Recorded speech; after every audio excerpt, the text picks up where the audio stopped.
So I don't know about you guys, but I have a hard time choosing like my outfits. Is that okay to say?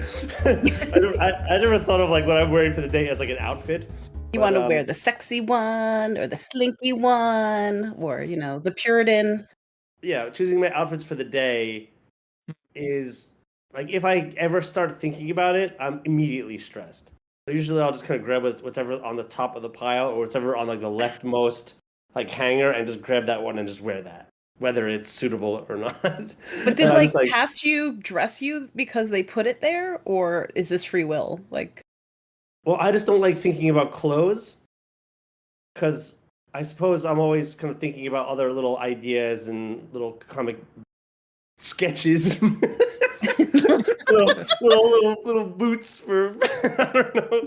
Like my mind's going at a million miles a minute, which is why I sometimes mess up my words and stuff like that. I can't keep up with my thoughts. Bug into a windshield. Like a bug into a windshield, and thanks. And then when I like open up the closet to like think about what am I going to wear today, like I can't even deal with it. Like if I've got to go to a job interview or something, that's even worse because you kind of feel like you're required to wear something nice, and I don't like doing it at all. Hard to think about it too, right? Yeah, so I defer to the wife, and I'd be like, "Does this look good?" And she's like, "No, wear this." I'm like, "Okay, just dress me, please." Yeah. I've been thinking about going down the Jeff B. Davis route. There's a podcaster named Jeff B. Davis. He's on the Harmontown podcast, and he always wears a suit. I thought, I wonder if I could pull that off. Just always wearing a suit every day for whatever, whatever reason. Honestly, I have like about 20 V-neck black t-shirts because that's what I used to wear as a jeweler. And it was awesome because we had a dress code. You could wear black jeans and a black shirt, right, when you were working because you'd burn your clothes, you'd get buffing compound on it. Okay. And to this day, because I bought so many shirts and I don't tend to mess up my shirts like Jay does with ketchup and whatever, curse of the ketchup. Ketchup Billy. But yeah, I still have like a stockpile of these t-shirts. So people have noticed when I'm streaming, they're like, why do you always have black shirts on? I'm like, because I have so fucking many of them and they're right there on a pile and I just grab one and they're comfortable, they fit. I don't have to think about it. So there's always that. You could just claim that your job required you to buy about 20 black t-shirts and just wear them all the time. Yeah, I think there was one time when I walked into a place and somebody was like offering like a free T-shirt to anyone who came in, and then they offered me one. I was like, no, I didn't. I was like, I'm good. And they're like, no, please, can I have one? And I was like, no, I don't want one. But then like they kind of insisted that I pick one, and it was really annoying to me. I was like, I don't want a T-shirt. Like, but then you'd have the shirt that you could wear whenever I guess so. Couldn't figure it out. So. Yeah. Oh, use it for a rag if you're not gonna. Yeah, exactly. Yeah, I should have received it and then just like blew my nose in it in front of them. You know? Oh wow! Yeah. Come on, that's a little rude. I totally didn't want it. Well, I'm gonna use it. Yeah, I'm gonna use it as clothes. The problem is that your clothing doesn't have sparkles on it. It doesn't have fun stuff. It's not colorful. It's got ketchup. That's probably your attempt to add color to your more traditionally guy drab clothing. But I've got things. I don't know, a good 24 shoes, and they're all fabulous and have sparkles on them and things. That's your problem. You just need more sparkles. You'd want to dress yourself if you had sparkles. My wife has I can't even count how many pairs of shoes she had. She'd make centipedes jealous, Like fabulous centipedes. I like that. A centipede's shoe closet would just be insane. Yeah. Would a centipede wear like all the same kind of shoe, or would they like wear different kind of shoes when they go out anyway? Well, they need a set for like formal, right? Yeah, and they wear all formal shoes, but right. Yeah. Got it. I mean, you can't wear the tall heels with the flats. You can't. That would just mess you up. Centipedes get short shrift in the kind of anthropomorphized animal animation game. Like there's plenty of rabbits and foxes out there and ducks and shit like that. When's the last time you've seen an animated millipede or whatever? Like it would be kind of fun to do one of those centipede cosplay things where you could kind of like you like get a bunch of arms and you kind of like you connect them all, so when you lift your arms up, all the People arms do go up that. also. Oh, yeah. It's really Yeah. cool. They're awesome. But who would get to be the other segments? Because it's all like butt. Like who decides to be the head? Yeah, the human centipede. Which part The is the human worst? costipede. Yeah, clearly the guy in the front's got the best go of it, right? Clearly. The human centipede. Yeah, Or the one in the back. or the one in the No. You're still. No, Yeah, they I can Just mean, map pass this gas out for at a any moment, time Chris, in your head. Yeah. Your food choice is limited, nor do you get the kind of the joy of at least giving it back.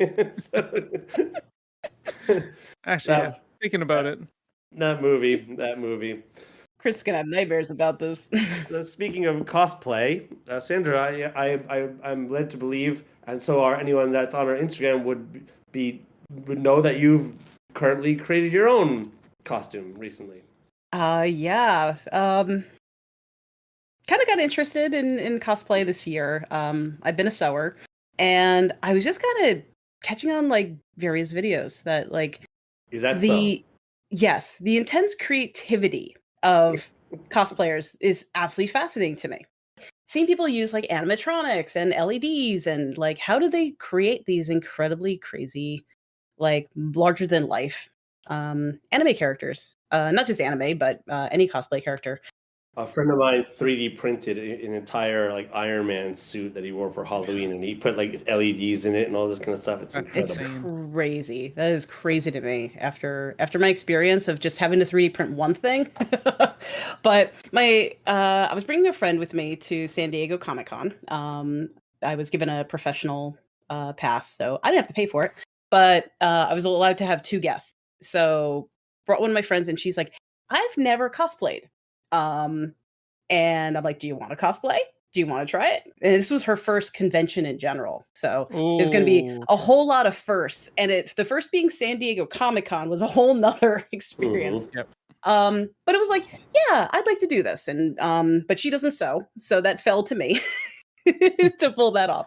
So we put together a ready-made solution where I had to make the shoulders, the belt, the everything to turn it into a Doctor Who villain called the Ronnie. And I will definitely post pictures to the Instagram of that as well. But because she was going to cosplay, she's like, "Oh, I don't want to do it alone. So what can you do in 5 weeks to pull something off that you'd enjoy doing?" And I'm like, well, I was kind of learning to make corsets because I wanted to make an evening dress idea that I had. So I had to learn corsets, and I was right in the middle of that. And I'm like, all right, there's a lot of things I could pull off with a corset. And as I got better and better at my iterations, I finally settled on Xena because talk about those formidable inspirations to get into fantasy, right? So I was like, yeah, let's see how far I can get. And I was still making that costume 4 hours before my flight. I was worried the TSA would leave a little note in my bag, my check bag, saying, "We searched this for bombs," or whatever, because it still smelled like spray paint. But yeah, I pulled it off in 5 weeks. And now I'm honestly quite hooked on the techniques. Used everything from sewing to Warbler, which is usually common for armor builds and things like that.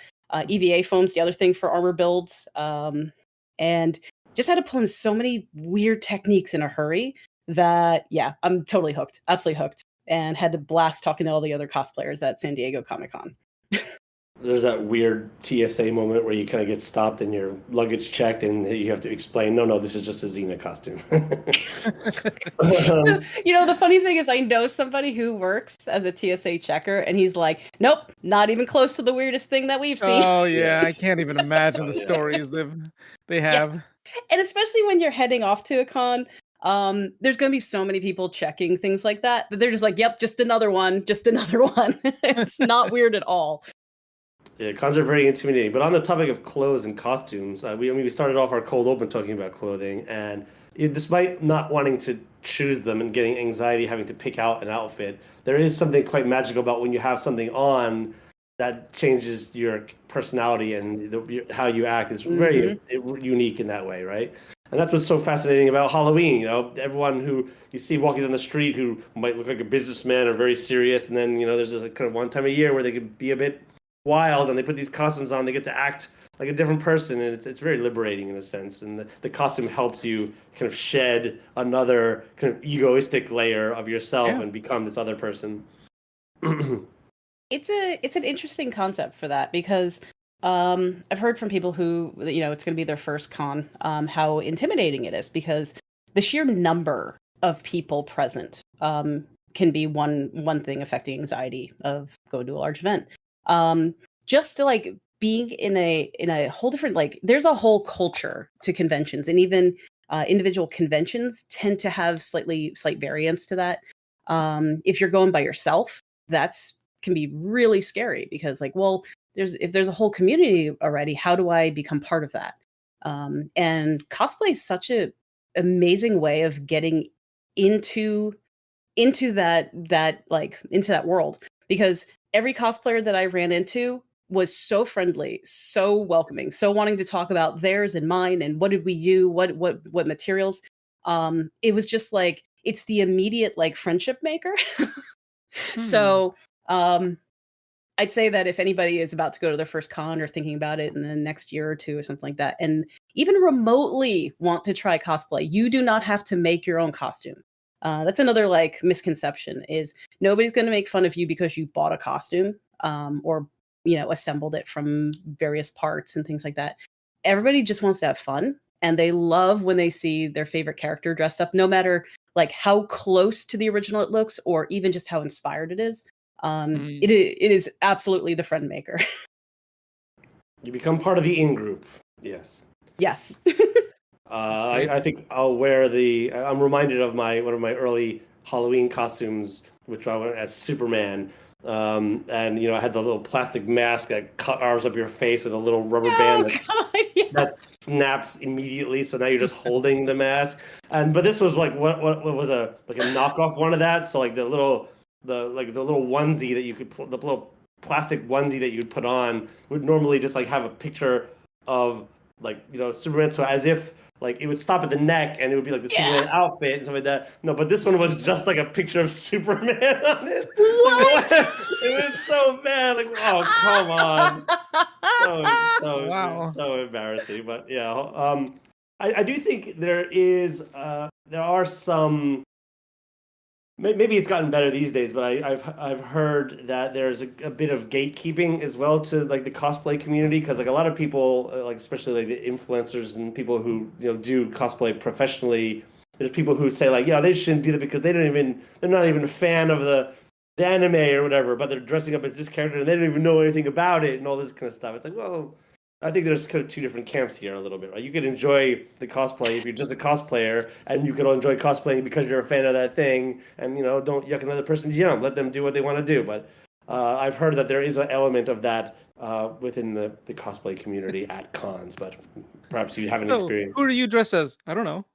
Whoa, yeah. How dare you!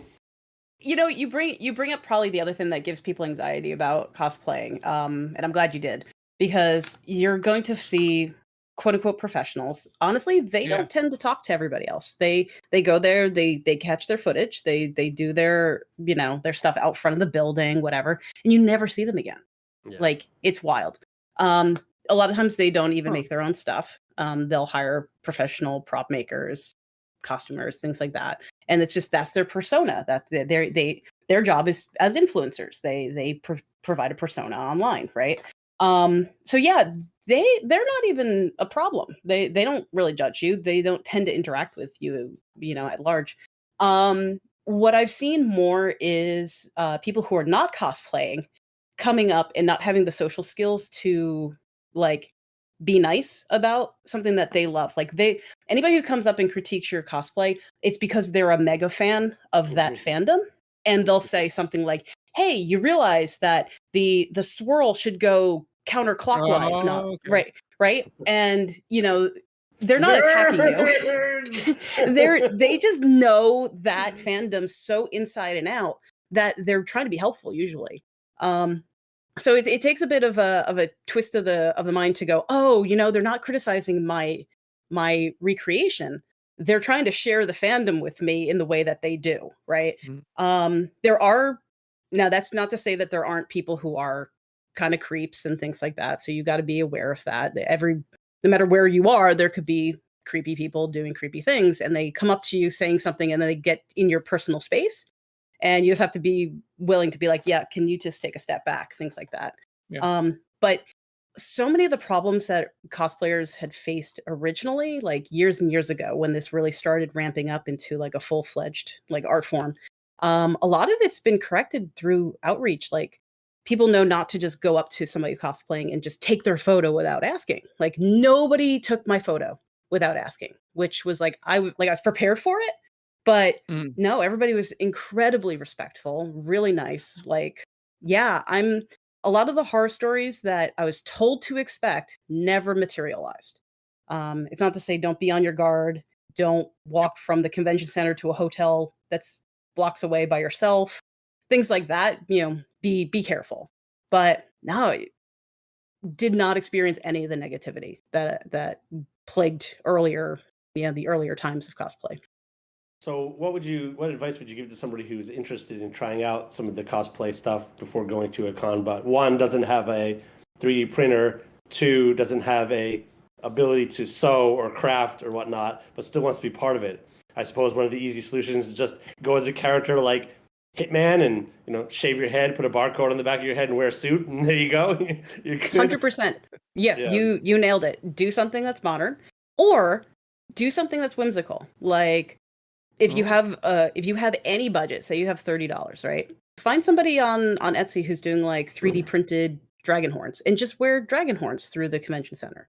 Things like that give you a lot of the way. Like, you get to feel like you're part of like the larger fandom, without fully committing to what can be a pretty expensive hobby. Like, when I did the breakdown for my whole outfit, it was something like $175 of materials. And some of it I already owned. I was able to use like some dead stock fabrics and things like that. I'm sure that's crazy reasonable compared to what these people crazy reasonable. Yeah. It's not uncommon for cosplays to run in the thousands, especially once you get to animatronics and things like that. But yeah, and mine, like, I didn't have to go as far as I did. I was just pushing it to try all these different mediums and whatnot. Easily could have enjoyed myself to the same degree with about $50 worth of fabric. Do you have any other plans, going forward, like for next Comic-Con? I don't know what I want to build next. The convention season. Are you going to try like a different medium? The character definitely dictates the medium. If it's going to be an armor build, then you need to use Warblow or EVA foam. If it's all fabric, then I need to learn new fabric techniques to make dresses and trims and different types of corsets and things, right? So it's going to be and I guess that's another good tip. Like, when it comes to picking what you want to do, sometimes it's easier to pick what material you want to do, and then that narrows your focus. Like, some people really just want to do an armor build. Well, that's going to eliminate so many characters and sewing. Like, you don't have to sew to do an armor build. So that's a really attractive thing for a lot of guys who just never imagined that they're going to pick up a sewing machine. Or girls. I'm being slightly sexist there, but I know guys tend to go towards the armor builds and girls tend to go towards the sewing builds. So, and then we mix and match. But so I haven't picked yet, but I'm not retiring the Xena costume just yet. I'm going to be at Worldcon in Seattle, which is August 13th through the 17th. And that's going to be my first official cosplay contest. Yeah, they have a competition, and since it's my first time, I just get to enter the novice competition. So very low judgment, but I'll actually get to do the stage walk, do the thing, see if it's something that I enjoy doing. It, if not, and then after that, you just go on, and there's different ranks, and there's a whole nother tier of experience to do that with. But we'll see how much I enjoy it. But just challenging for the build was so much fun. It was just so much fun.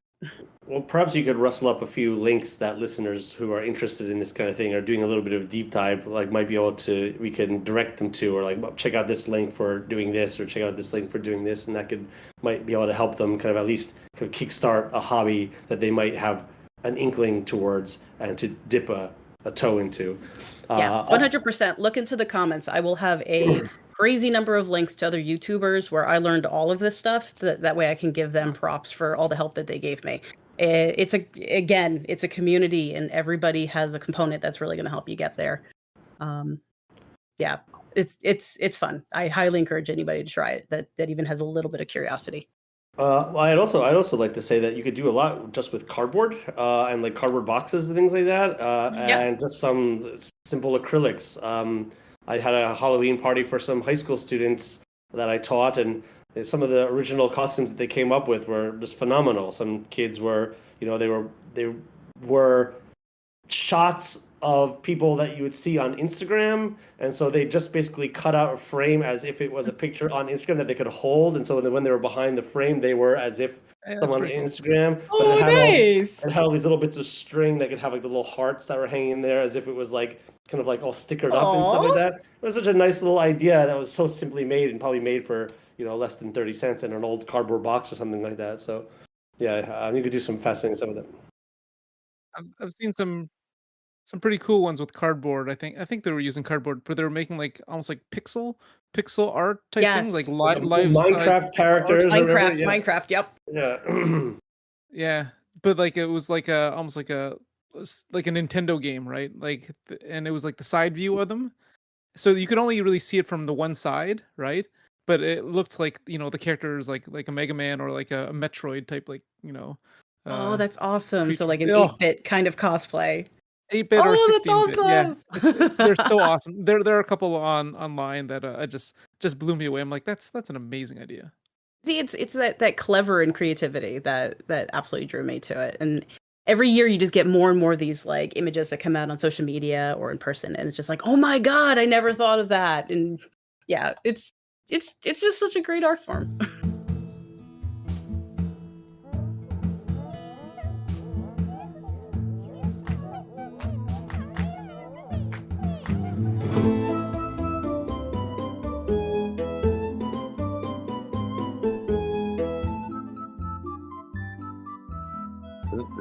This episode of the 3RPG podcast bonus episode is brought to you by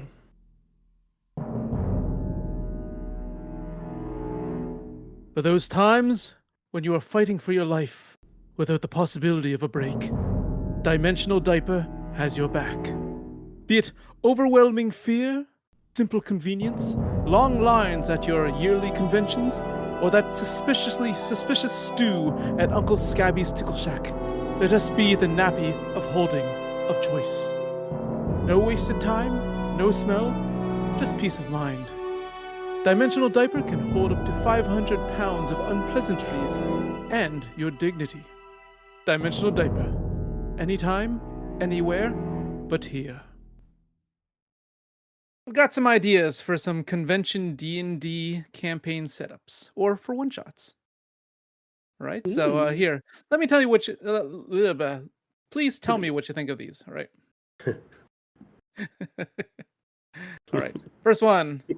With thousands in attendance, who would notice one or two people going missing? One of the cosplayers isn't actually wearing a costume, so you got to find them before they strike. And let's keep this on the down low. So they're nude? Yeah, I was about to say, are they naked? Yeah. Hey, maybe. Yeah, okay. Maybe. There he is. Let's try to keep this on the down low. And mass panic would not benefit anyone but the culprit. And maybe even one of the booths is a mimic as well. So unrelated. Ooh, a con whodunit. Yeah, I like it. Yeah, oh, that's pretty good. I like that. A con at the con. Yeah. Oh. So many ways you can play this, right? Someone's trying to assassinate, or doppelgangers who are pretending to be something, or a rift between worlds where the actual cosplayers are not cosplayers; they're actually the characters who has showed up in the world, and it's sort of a reverse isekai. Yeah, exactly. Next one, the famed writer Sir Gillian R. Regeston for the famed writer Sir Gillian R. Regeston, the famed author of the Crowns of Discord series, is making a rare appearance at this year's convention. One of his rival writers plans to mind-siphon the series ending to ruin his reputation. Ooh. Yeah, Dastardly. so Discord as a is actually working for all the AI engines out there, and all the things that we record and say here is just being absorbed into the ether. That's probably not what you meant by Captain Discord? No, Crowns of Discord series. That's in my campaign. Sorry, Crowns of Discord. sorry, I was wondering what you were getting on. I'm sorry, but like Captain Discord feels like the biggest Uber nerd I've ever seen. Like, worst Comic-Con ever.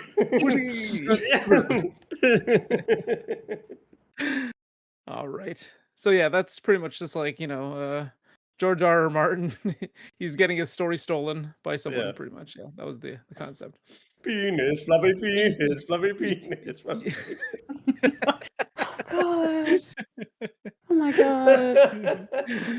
Oh my god, Jay! That episode was okay. That episode was okay. I know. It wasn't great, that one. But I'm probably gonna see him in a week. No, that's in my head.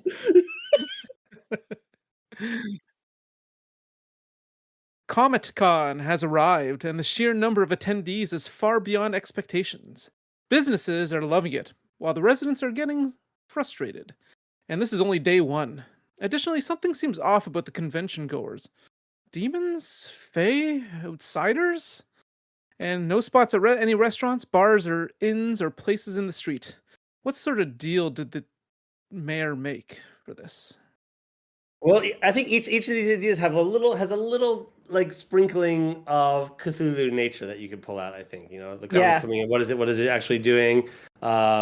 Maybe it like people who are just there in costume, as the comet kind of flies over, it begins to kind of like merge their personality with the fictional personality of the character, and that just creates chaos. Yeah, exactly. You just become that thing, and then could you imagine the combat that would ensue? Well, it depends on how many people you have at the conventions, but yeah, it could be insane, right? Yeah. 1,400. See, we just need to do these as live plays. That's now totally a thing too. Is D&D groups online on Twitch and whatnot have been doing like live plays, like 2-hour live plays of things for an audience, and it's awesome. It's absolutely awesome. Oh. And the last one, pretty simple. Let's find the murder of your master at the yearly secret serial killer event convention, a la Sandman, right? No. I love that. I love that episode. It's so good. It immediately made me want to play, and play with that idea. Serial killer convention. Serial killer convention. That is so fun. Ripper Con or something like that. It probably even exists. I mean, Ripperology is a thing.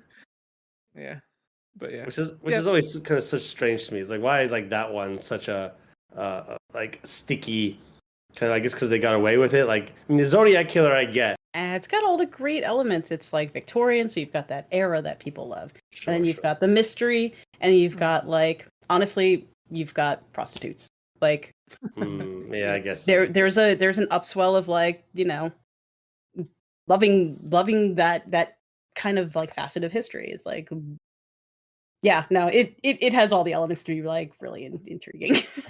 I do think it's intriguing. I've made a few missions myself over the Jack River. It's always just part of my brain is always kind of wondering, like, yeah, but why though? Like, why is Netflix so full of like Jeffrey Dahmer documentaries and stuff like that? Like, these people were lunatics and don't deserve the, I'll agree with you on that one. The screen time. Anyway, these are some awesome the ideas. Bottom of the barrels. So so those are just the ideas. Should you use them? Let us know if you use them, if they worked out or if they failed miserably.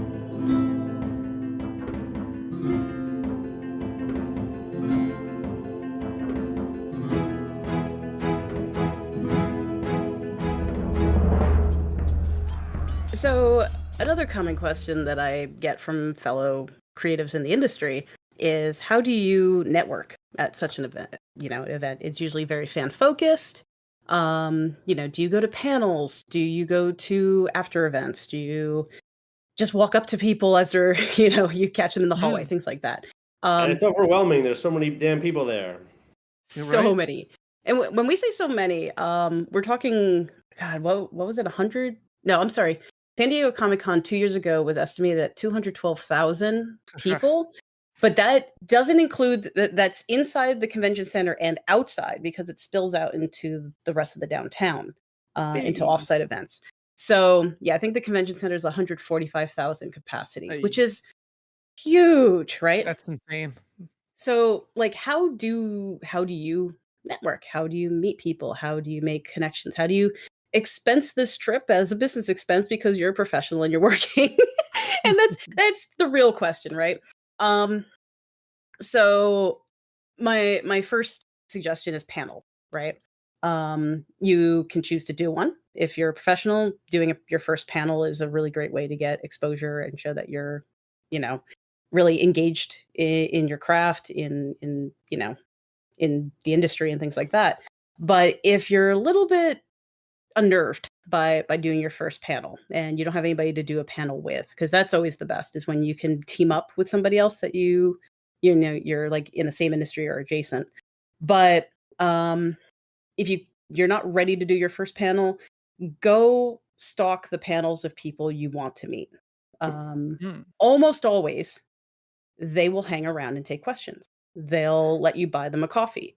You'll like always offer to buy them a coffee. And you might get to sit with somebody who has like an amazing amount of industry knowledge that could really benefit you for like 20 minutes. Can you imagine asking you like your goal mentor questions for 20 minutes just for the cost of a cup of coffee?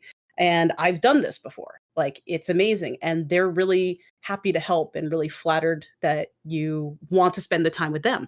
And that's like a bit of a misconception at conventions, is everyone's always afraid to go up to the person presenting because they think that they don't want to talk to you. And it's like the farthest from the truth. And I'll give this little story that when I decided to do the Xena cosplay, I did not know there was going to be a Xena panel. The schedule was not released 5 weeks before the con. It was released like 2 or 3 weeks before, right? It was just happenstance that it worked.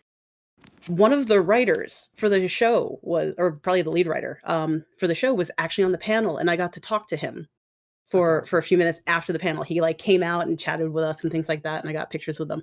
And it's like, talk about like meeting one of your idols, right? One of the people where you're like, I could actually be a writer. I could do that as a career. And then getting to meet them, 30 years later. It's insane, right? Now, just because I'm just imagining a conference room floor like for the Xena panel, and you pan around, and it's just like 30 people all dressed like in Xena costumes. No, there was only three of us. There was one Gabrielle and 2 Xenas, Gabrielle. And that was it. Yeah. Okay. Yeah, that's the problem when a fandom is no longer in production and it's been a bit, but you get the diehards, right?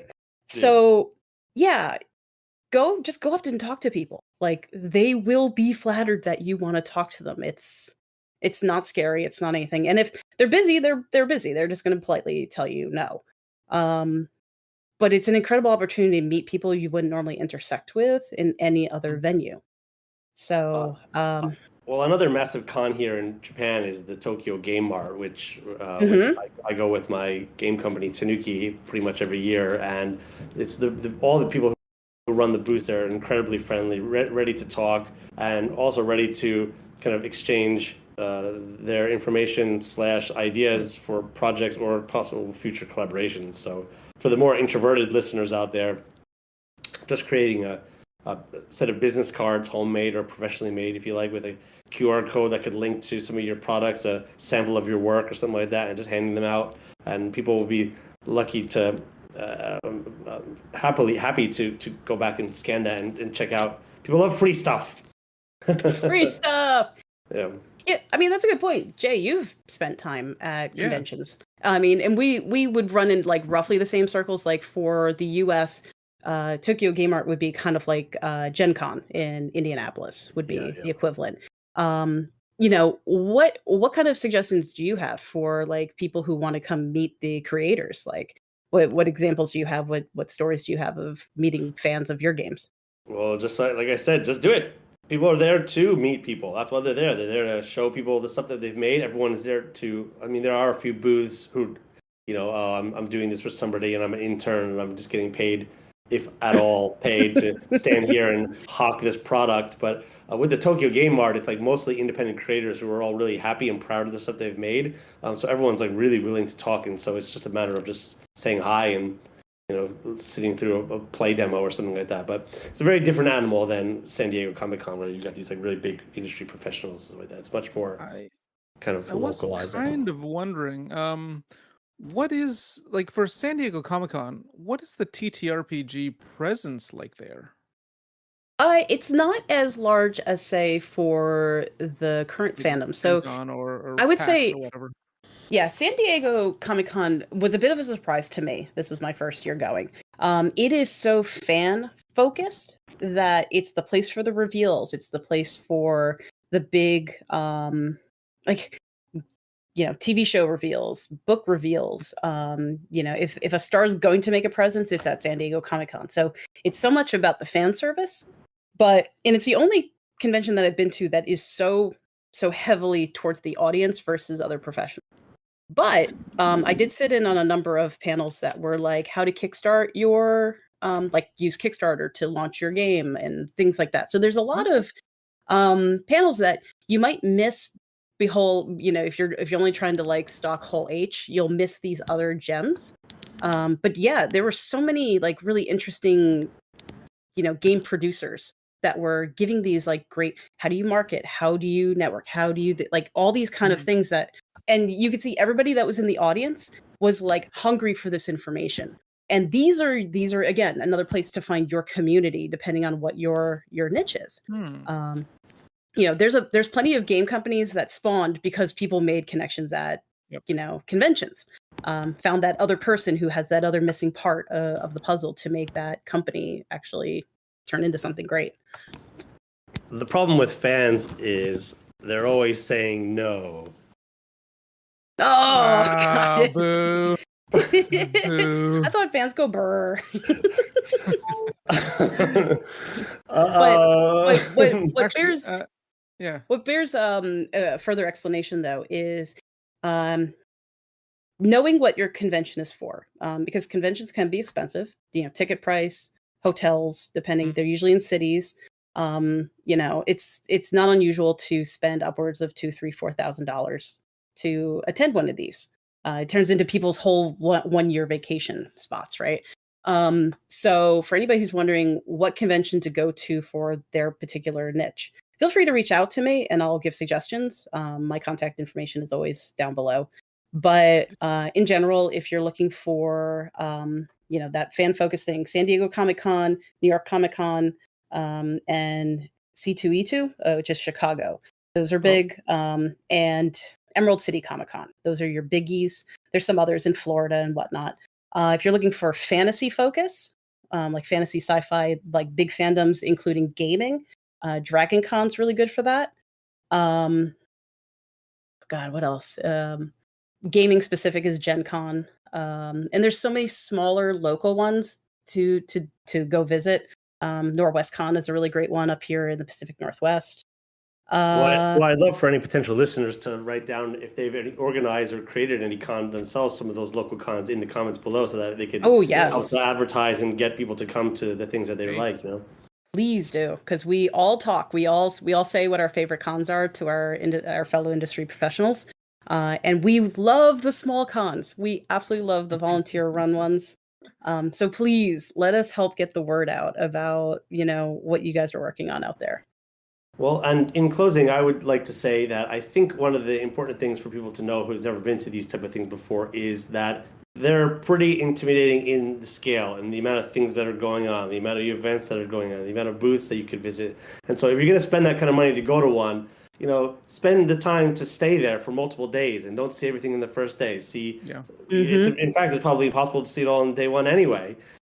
See a little bit of patient stuff, and it's overwhelming the amount of just stuff that you could see and hear, and it just comes at you so quick that you'll be exhausted, like going to an art museum, and you're mentally exhausted by the end of a visit. So spend the time, and if you can, spend a weekend or spend the length of the time of the con visiting a booth and taking your time to really get in there. Now, I want to give a couple of really quick tips for anybody who's going to their first San Diego Comic-Con, because it took us 2 days to really understand the convention, and that was already halfway through the convention. Number one is Hotel Apocalypse and the basic lottery systems of San Diego Comic-Con. Make sure you don't miss them. You have to wake up. You have to be in the lobby. Make sure you have backup. Make sure you have internet connection stability, all that. Because if you miss Hotel Apocalypse, there is a secondary one, and then there's a third one when people give up their reservations. If you don't get a hotel, though, the prices are through the roof. So do your I did not get a hotel room. I had to share a room with a friend who paid full price, and I pitched in. So know that that's a thing. Even if you get a ticket, you're not guaranteed a hotel room, and if you're a professional, you're not guaranteed a hotel room. So that is the first massive thing if you're planning a trip there. Second, lines. San Diego Comic-Con is all about lines. If you desperately wanted to get into a panel, lions. No, not lions. Hopefully not. running through the no. I mean, somebody might be cosplaying one. But courage. That's pretty good. In San Diego Comic-Con, they don't clear the rooms. So the panels, you can sit in the same room all day, but if you get up to go to the bathroom, you lose your spot. So get into the panel before the one you desperately want to see, because you may get locked out. That happened to us several times. Dimensional diaper. Yes, dimensional diaper. Exactly. Thank you, sponsor. There is a guy that I know who every Thursday we have to take a highway bus out to the universities because I don't drive, and he happens to be on one of the other lines nearby. Lions? Yep. Yeah, he just rides it into the bus station as hardcore. And and he gets there, and when he gets online, he then just places his bag down, goes to the Starbucks to get a coffee, and then comes back and just gets back online where his bag is. I'm like, I mean, the cojones to be able to do that. Wow. I'm like, I could never. What? And he's like, everyone should be able to do that. Just reserve your space online with a bag. I'm like, well, I mean, I agree. I agree. Yeah, okay, but certainly your bag nowhere else in the world. Be gone. You'd be gone in 2 seconds. Yeah, exactly. Yeah. Okay, so lions, tigers, bears, oh my, hotels, oh my. And last one is, even if you don't get a ticket, but you have some place to stay, go. Because there's so many offsite events, it doesn't matter. You cannot see everything possible. Whoa. It took us, so the exhibition hall where all the vendors are takes up almost the entirety of the bottom floor of the convention center. You have to go in there in waves. It's so loud. It's so many people. It's so intimidating and so overload. You will go in there several times a day and you still won't see everything until Sunday. Yeah. So pace yourself. But again, go to all the offsite events you can. They're incredibly fun. And the food in San Diego is so good. You might get roped into an after party or something like that. Yeah. Because a lot of the industry unions do them, and they're all by invitation. That was something else that we were surprised about. There's always beer con. As a professional, you hear about beer con. That's where the big networking things happen. They're parties offered to professionals and things. And we couldn't find them because they were all invitation only. But go to all the offsite stuff. It's so much fun in the Gaslamp district, things like that. Have an absolute blast. Don't stress. If you miss your panel, don't worry about it. Just go do something else. Play a game. Sit on something you never thought you'd think of seeing before, and you'll find a new fandom. Just go and have an amazing time and don't stress about it. Yeah, that'd be my advice as well. Don't just do things that you know about. Jump into stuff that you're not sure about, and you'll find out, oh, that's kind of interesting. And even the stinky ones will be pretty good. the nerdy buffet. We all eat well here. Go find your next fandom. Yeah, you'll eat well and leave with hepatitis, but all...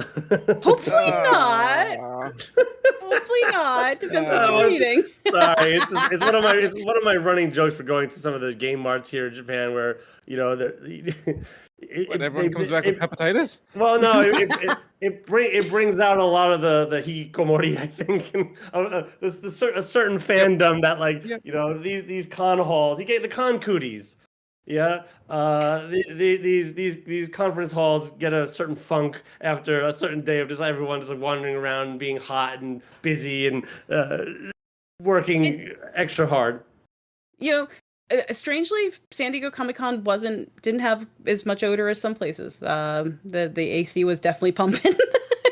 Definitely helps. Good to know it still works. Yeah, it's a melting pot of nerdom. So have fun, protect yourself, and just have a blast. Protect yourself. Yeah, I meant that more for women. Yes, don't get your ass grabbed and not slap the guy. Of course, yeah. Well, San Diego, because it can happen. San Diego Comic Condom. Do not endorse that. I do not endorse there you go. That. You got the cheese out of me. Hey, jeez. I got the G's, and whenever I try a new accent, you always go, "Oh, it's pretty good." I got the Chris pretty good sign of approval. Oh, pretty good. Yeah, pretty good. Thanks a lot. Thanks a lot, Chris. All right. Well, I'm sure you had an awesome time, Sandra. Thank you for sharing your experiences and know-how for our listeners here. Hopefully, our listeners will send some of their comments, and maybe they were even there. Yes, did you see Xena walking around? Yeah, I was blonde Xena. Blonde Xena.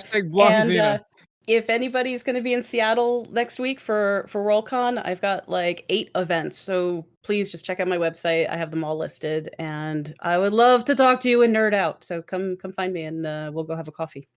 Hey, you're gonna be jonesing about all the people who maybe contact you, and you're just gonna be freaking out from too much. Oh, dude, it's nonstop coffee and alcohol at these. That's how you stay awake, and get 3 hours of sleep. So.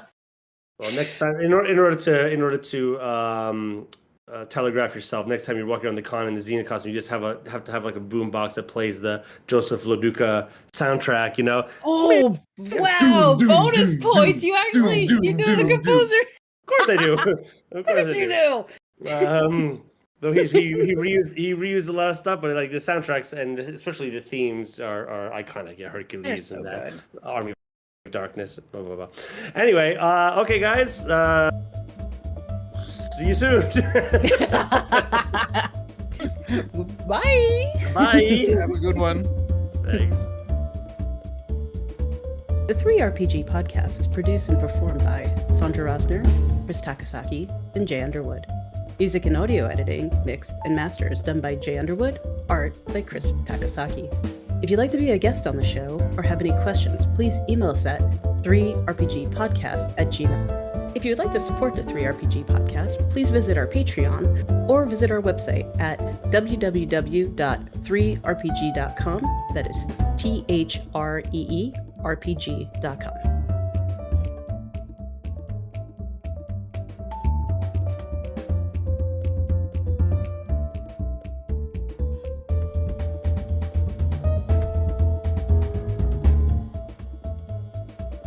Anyway, I don't know where I'm gonna edit this in. I'll probably just put it at the end as like bonus content after the theme music. Sure. Do it. Yep, perfect. For those of you who stuck around, boogity boogity boogity.